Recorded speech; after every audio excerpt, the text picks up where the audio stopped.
Good afternoon, everyone. Welcome to Everything But the Money, our webinar series. I'm your host today, Michael Fischer, President and CEO of Client First Financial. Today's topic is going to be on the trusted advisor, and our guest speaker today is going to be Tom Garrity, managing partner of Compass Point in Bethlehem.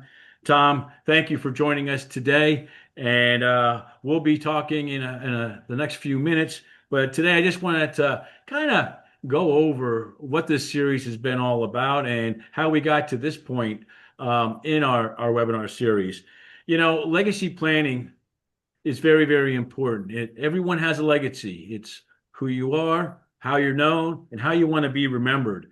So in our first episode, we really focus on, understanding what your principal values and beliefs are, and then making sure that your plan is in alignment with those principal values and beliefs. And then finally, dealing with the solutions. Unfortunately, when you read anything in the media or even when you talk to other advisors, they always seem to focus on the solutions first. Well, it's important that you understand where you're trying to go and make sure that the plans that you have in place are doing what it is that you said you wanted them to do. But then after you do all of that, it's very important to have that family meeting. Very, very crucial. And that was what our second episode really focused on. It's amazing when you take a look at, 90% of all legacies end up failing. And the primary reason that they fail is lack of communication. Communication in which the executor doesn't even know they're in that role or may not even know what the role is about. The beneficiaries who basically don't understand what they're supposed to get, when, how, and where. And then the small part of them failing is because legal documents weren't set up properly. So having that family meeting and tying all the family members and key stakeholders is very, very important. And that's where we'll be talking about the trusted advisor as being part of that conversation and really being able to carry it and move it forward. So last time we got together, we spoke about philanthropy being part of your legacy planning. And with that, we talked about donor advised funds and the role that they play in not only talking about your legacy while you're alive, but passing that on and having it last well beyond the times that you're no longer with us. We had a great conversation and we had some good questions after that. But today we're going to focus about the uh, trusted advisor. And one of the things that you have to understand, legacy planning isn't just about the finances. I hope I kind of made that point clear in the first segments here. But it's about the relationships, the values, and the guidance that one gets. And the trusted advisor is going to play a key role in connecting all those elements together. So some of you may be asking, well, what is a trusted advisor? Well, a trusted advisor basically is a strategic partner with expertise in all areas. He's client focused, he's a long term thinker, and he builds up trust through credibility, empathy, and reliability. And some of the key traits that a trusted advisor will have is they listen carefully, they offer fresh perspectives, they speak truthfully. And a lot of times the family may not want to hear the truth, but they're going to let them know exactly what needs to be done and how it should be done. And it builds confidence and clarity in the decision making. Now, with that, I want to bring in our guest, Tom Garrity, the managing partner of Compass Point. He's an experienced advisor to business owners and families. He's been doing it many years, and he specializes in guiding transitions and long-term planning. Tom, thank you for joining us today. It's a pleasure to have you here. And I just want to start by, can you just tell us a little bit about yourself and your role at Compass Point? Sure. Yeah, so thanks, Michael, for having me be a part of this. Looking forward to the conversation. Um, so, Compass Point was started in 2003. We're working with lower middle market family business. And really, in the end, our job is continuity. So, most of the time, that's family. So, we do obviously a lot of succession planning, next gen development, leadership development, building a business that can be scalable. So we're also very good consultants in growing the business.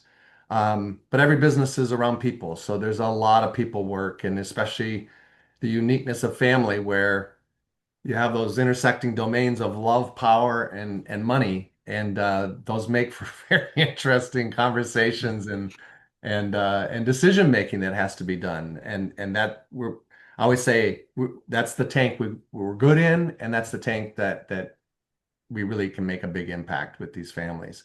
Prior to launching this, and by the way, like you said, we're located in Bethlehem. Our marketplace is primarily the Mid-Atlantic, so DC to Connecticut. We've got consultants all through that region. Um, and again, it's about helping them in their continuity, the business continuity, but also a lot of work in the family, whether it's around governance structures of family councils or family constitutions or family meeting formats.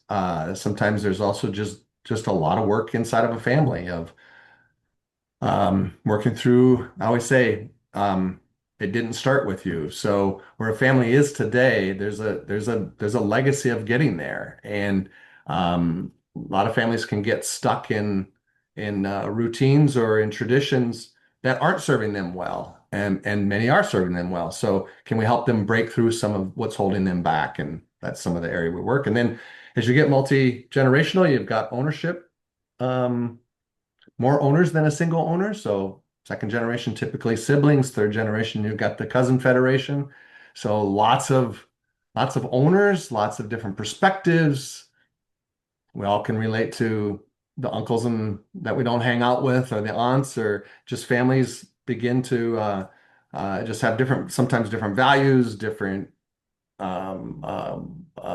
way they raise them, the kids in the family, their political references or social leaning. So yeah, well, when you bring that all into a family business, how do you navigate all that to successfully get on to the next generation? And that's why so many of them don't make it. And you referred a little bit earlier of these legacies because they didn't do the planning. So that's our work. Prior to that, I was the president of two manufacturing companies that were family businesses, not mine.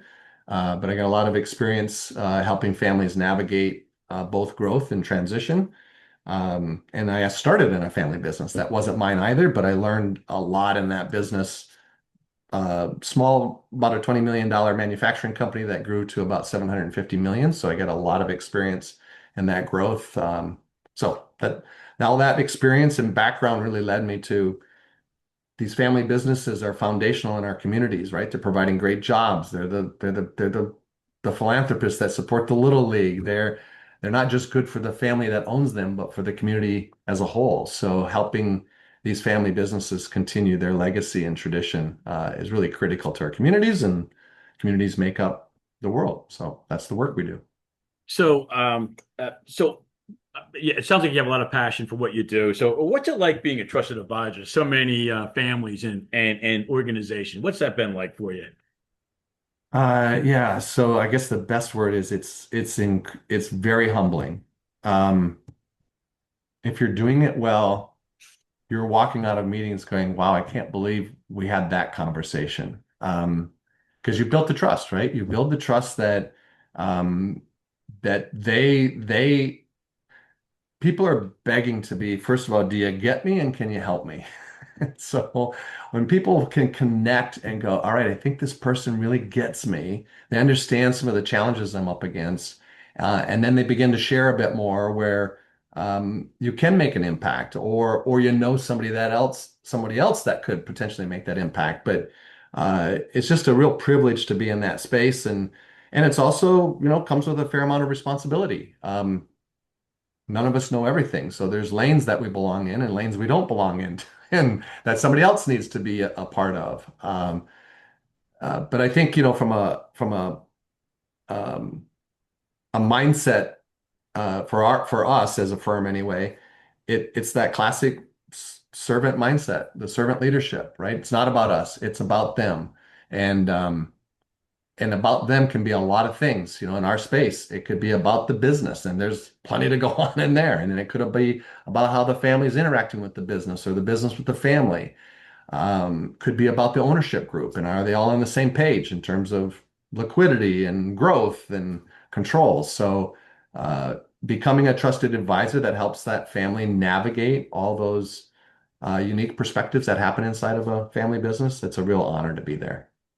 All right. So something popped into my head while you were talking. So a lot of people will say, well, who can be a trusted advisor? And I know sometimes a person or a family or even a company will say, well, I want my brother or I want my, I don't know, my sister to be my trusted advisor because they're good folks and they've always done good things for me. When I hear that, I think there's a conflict of interest, especially if they have some, beneficial advantage to Right. being that. So, would you say that a trusted advisor should be someone who's outside looking in? Would that make sense, Tom? Yeah, yes, for sure. I think you said it earlier.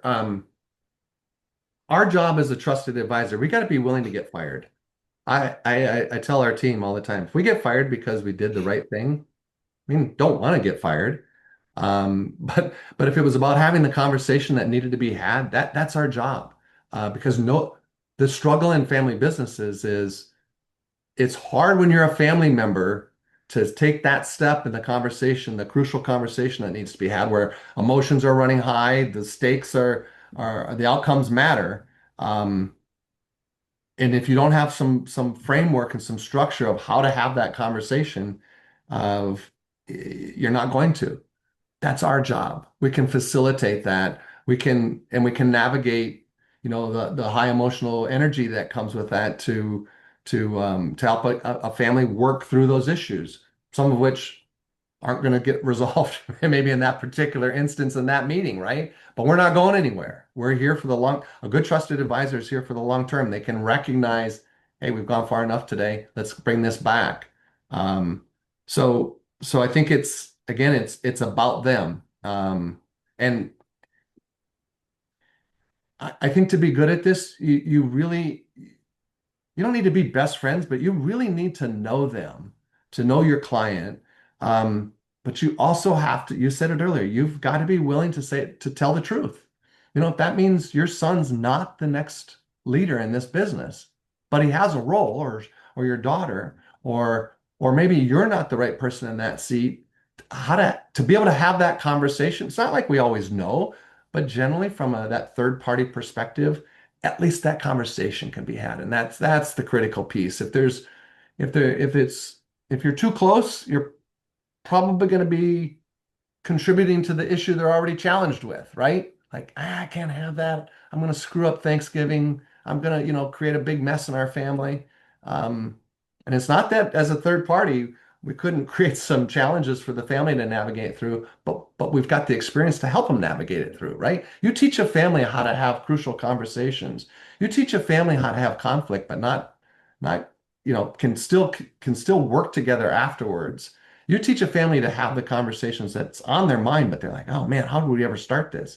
That's a powerful family. That family now leading a family business and bringing that kind of skill set to the business, which, transcends through the leadership team and cascades down through the organization. I mean, in the big picture, if we do that well, you're sending people home well. Those people going home are husbands and wives and them treating each other well and treating their kids well. I mean, that's really the outcome that can happen when you do this well. So then, so do you have scheduled like family meetings where you bring in not only the family, the key stakeholders, but how about the team, the accountant, the attorney, the financial advisor? Do you have those types of meetings? Um, Yes, and do you have absolutely. those on a regular basis? Now, what's regular? That's different for every family. I understand that, but is that something that's part of Yeah, the and makeup? and it depends. First of all, we are, I believe that to serve our client well, we need to be collaborating with any other advisor that's involved.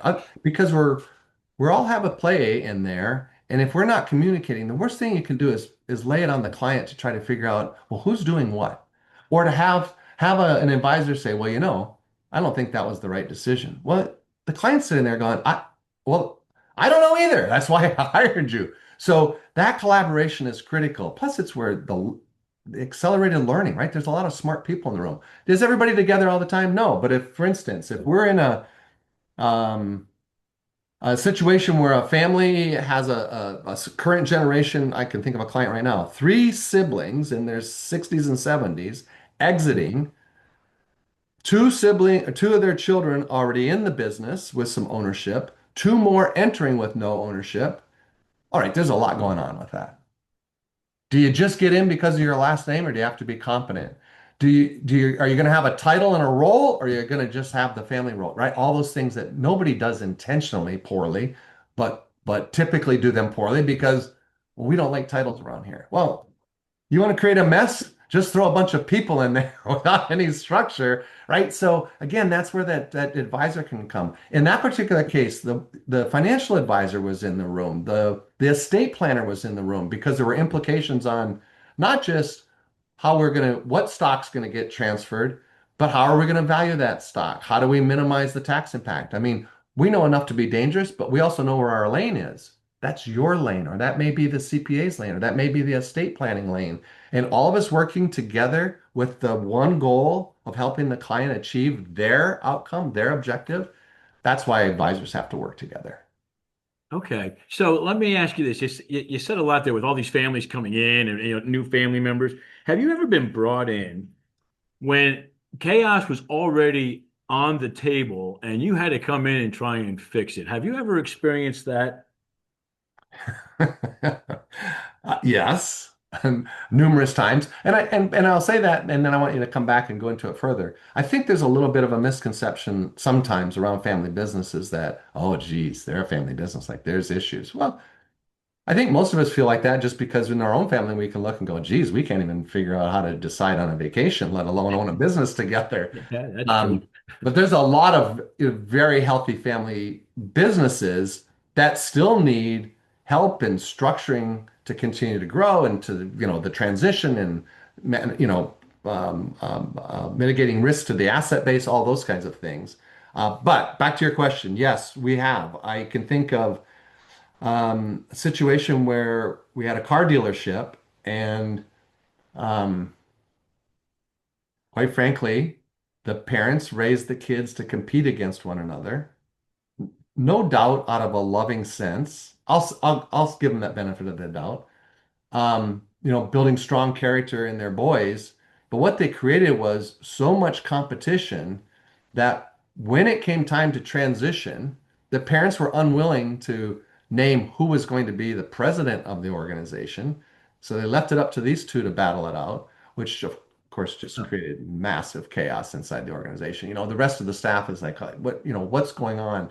And choosing sides and like, yeah, just insanity. So first thing we did was come in and sit with the family, step back out of the business with the family and have the hard conversations of let's talk about, forget about whether it's either one of you. What's the criteria for the next successor? You said it a little bit earlier when you're referring to um, some of the different lanes that advisors can take. Sometimes families get caught up into, well, I've got this person and I got to find a seat. Well, let's figure out what seats we've got. And then does the person potentially in the family and or elsewhere in the company have the competencies to fill that seat? Now, are there gaps and how would we develop? And what are going to be the criteria that we as a family agree upon of how we're going to choose ultimately the next president of the company, and what will be the other roles potentially for the family. So it was stepping that family out of the business, out of the arguments around the business, and going, what do you want as a family? And that's a big role that we'll play is helping them get out of the pressure of that day-to-day of the business and step back as a family and go, why are we in this in the first place? And what's our vision for this family? Do we want to keep this family business going? Do we want to keep it in the family? Is it going to continue to create wealth? What might that look like? Get them into a bigger picture of what they want for the family, and then we can come back to roles. And so anyway, that's an example of just got very hung up on who is, I always say, control's never cracked up to what it's what we think it is. Anybody that's running a business knows that. But that's easy to say, and then when you're making that transition, they're sticky topics. They're tough discussions. And then we've been talking a lot about businesses, but there's also family enterprises where maybe mom and dad, or even grandpa and grandma started the business. They passed on, and now they have this enormous wealth. And now the next generation is taking it over. And then The third generation comes over. That's an interesting dynamic. That's almost like a business in its own right. Am I correct? Yeah, absolutely. And and you could have a couple of scenarios there. You could have an operating company that nobody in the family necessarily is working in, so they've got professional management. They've created enough governance structure, most likely would have a board in place. Um, and you know, again, those lots of different ways they could look. But how do you, one of our roles in that is helping develop that next generation to be stewards of the wealth that the family has created to date. And if that operating entity is still going, well, how are we going to be good stewards for that? How are we going to support the board? Are we going to play positions on the board? If it's a matter of there's been a liquidity event and we have all this liquidity that we've invested in different, well, as a family, what's again back to what's our intent? What are we trying to accomplish together? Um, and so there may not be an operating entity, but there's certainly a lot of things to argue over and have some lack of alignment. And that's really what we're trying to do is get these families aligned around what are you trying to accomplish? And you know what? I always say, not everybody has to be cut out for this. I think a lot of families get caught up into, well, everybody's got to be in. I mean, that's one of the worst things you can do to your kid, like set them up for that. You got to be the successor. Well, maybe, maybe not. If they don't have a love for it, they don't have a passion for it, that's almost a guaranteed failure. It's just going to take matter of time, right? So Yeah. Yeah. if somebody wants to exit and we create this opportunity, like how can we create liquidity for who doesn't want to be a part of this? And because again, this isn't easy. Business isn't easy. Being in business as a family isn't easy. Being a family of creating around wealth isn't easy. So if you're going to be in it, sort of that criteria, what it means to be in it, and if you don't want to be in it, what's the mechanism to not be a part of it? So So here's a question, just kind of going on it. So you have a business or a family, pretty well off. How do they identify, or how do they find a trusted advisor? I uh, hope it's more than the yellow pages. You know what I mean? yeah. Well, there's a number of ways. I mean, it's certainly talking to some of the advisors that they're currently working with. Their estate planner and their CPA and their financial advisor, other business owners that they know, right? Who are you working with? Um, Associations that they're a part of. Hey, we're looking for, in our case, is a family trusted advisor. We're looking for a family business consultant that really we can be here for us now with this current situation, but we'd like to have somebody that be here for the kids too. As we're bringing them into the next run of leadership in the company. So a lot of different ways to network and reach out and get some connections. And I think you need to look at, what makes a good fit, right? And you alluded to some of those things earlier. I think that first of all, they gotta know their stuff. Like they actually have experience in the work. I think a collaborator is critical, not just collaborating with you and your family, but as we talked a little bit earlier, around with the advisors. So nobody's working in a silo. Got to be able to not be afraid to tell you the truth. Um, again, back to the experience has been in the tank. And chemistry matters. Is this somebody that I'd sit around and talk about some of my biggest challenges, my biggest fears. Do I trust them that I could have that conversation? I think those are the kinds of ways you start identifying, is this the right person that I want to work with? And you mentioned earlier too, are they truly independent? The independence is Is huge. there a finance? Yeah, you're probably going to pay your trusted advisor in some way, but is I think being clear that their decisions are not going to be completely influenced by the check they get. And if that's the case, that's probably a biased trusted advisor that still could be a great trusted advisor. You just need to be aware of that, right? You need to be aware of Yeah. the potential conflict. Um, and then I think look for process. There's Michael, you've been doing this. There's no magic bullet. certainly there's some good things you can come in and, gosh, if we're in the middle right now with a pretty sizable family, helping them build a family constitution, which is essentially a tool or a document that goes back to like our values as a family, the Yep. legacy where we came from, where we're trying to go, right? Who gets to come in? What's the compensation scale? What's succession look like?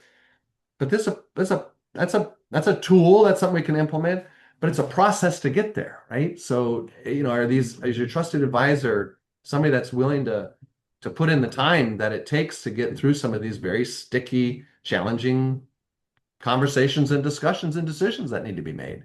Yeah, so you know what, Tom, what you just described is the Constitution is a solution.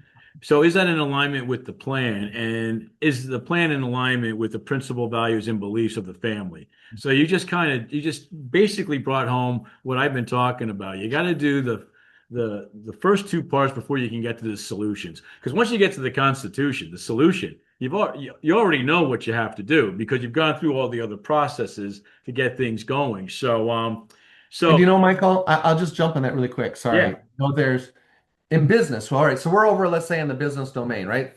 In the family business, you've got three domains: family, business, and ownership. We're working in the business. We're building out their strategic plan. We're building the future, of what their growth they want. We're building the financial models. We always start with who are you? yep, Basics, the core values of this organization. What is it that we stand for? The handful of behaviors that we take a financial hit to keep them, to hold them. We let somebody go if they consistently broke them. Like these things really matter. This is who we are. And this is our purpose. This is why we're in this. Why is that important? Because when we get to the hard decisions, we can look back and those are sort of the buoys in the ocean that we can hang yep. on to and go, and everybody else can and go, this is who we are. This is how we're going to make that decision. Um, does it work all the time? Not 100%, but man, does it make a company do a gut check? Well, you do the same thing in the family, which they most likely, if they own a business, there's some alignment around those values.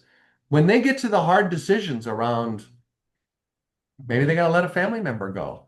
Maybe they're going to make a tough decision around a product category that grandpa's introduced or great grandfather like. Oh no, we don't touch anything. We always keep it.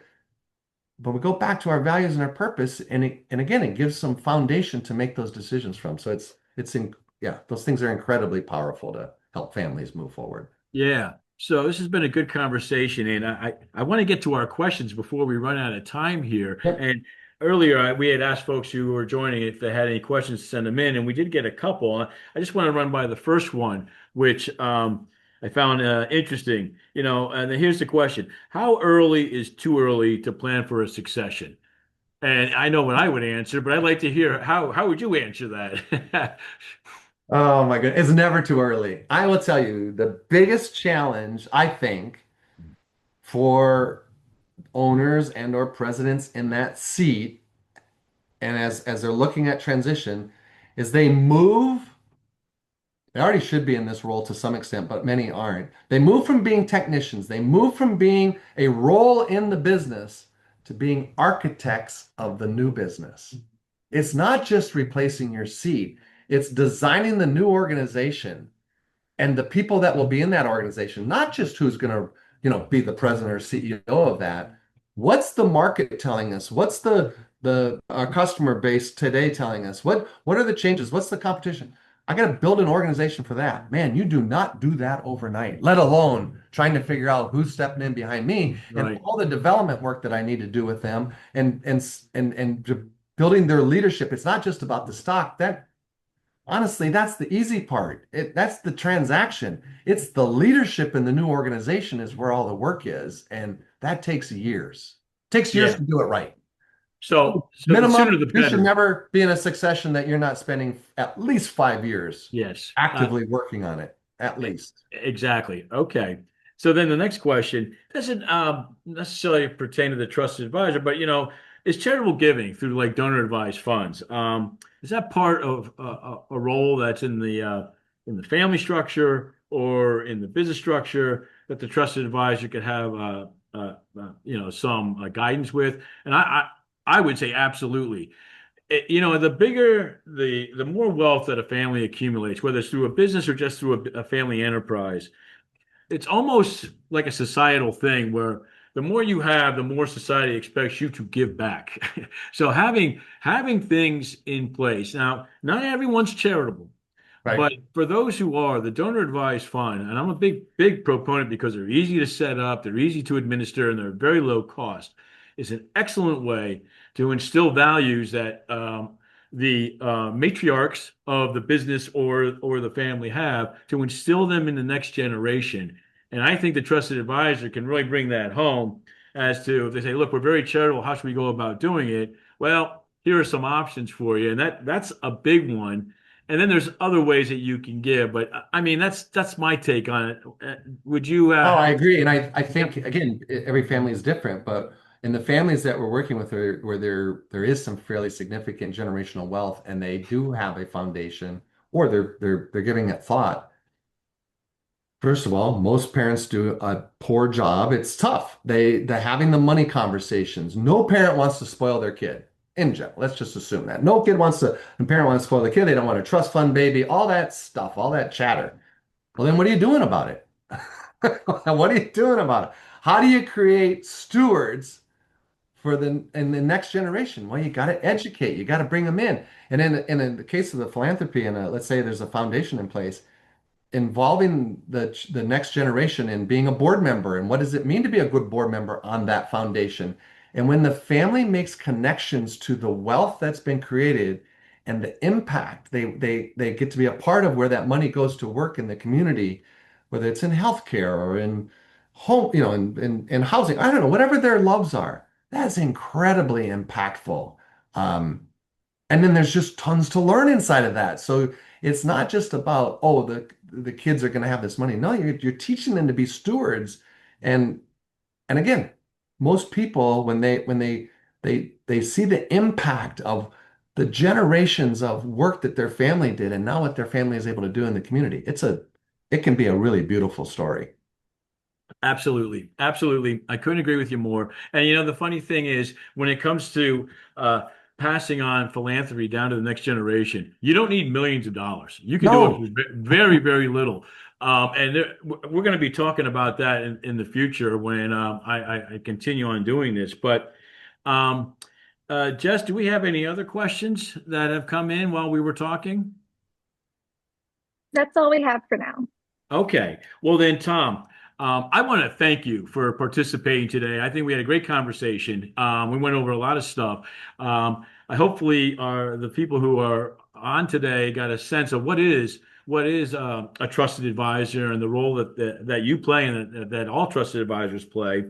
But I just want to recap for everyone.